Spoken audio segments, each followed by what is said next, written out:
Meron nga pala akong in-order kay Lea B na talaga namang napakasarap. At siguradong kapag natikman nyo na din ito, ay paniguradong mapapa-order ulit kayo. Dito nga lang din pala ako umorder kay Elysis Gourmet.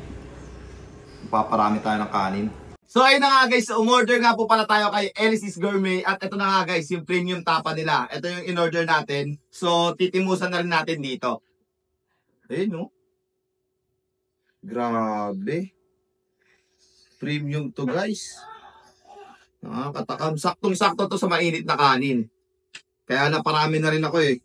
Kasi yung amoy pa lang niya sobrang bango na. Paano pa kaya pag tinikman na no? Doon pala kasi sa amoy pa lang na ano na natin na masarap eh. Paano pa pag tinikman na, di ba? Ayan, timusan na rin natin tol. Maraming kanin na to man. Panigurado busog to. Yun oh.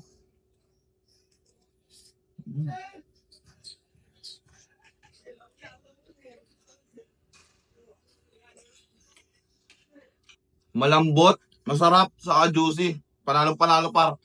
All goods to sa akin. Sarap.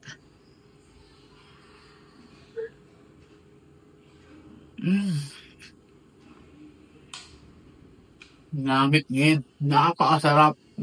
So ayun na nga din pala guys, ay magkakaroon na nga din po pala sila sa Yellow Basket. And then habang wala pa sila nun, ay pwede nyo naman sila i-PM sa kanilang page. Sobrang goods at sobrang sarap ng kanilang gawa. Walang bias to guys, legit. Masarap talaga siya mismo. Isa din ito sa mga pagmamalaki ko talaga. At kaya kung ako sa inyo ay umorder na din kayo at subukan nyo na din para malaman nyo kung nagsasabi talaga ako ng totoo. Kasi para sa akin guys, sobrang sarap niya talaga legit. At ayun na nga guys, hanggang dito na nga lang din po pala tayo. Sa mga gusto nga po pala magpapromote dyan, ay i-PM nyo lang po ang aking page. Basta wag sugala, ayoko nyan. So, ayun lang guys. So, again, this is Jack TV. Thank you for sunshine, thank you for rain, thank you for joy. Ingat, salamat, bye-bye, bleh!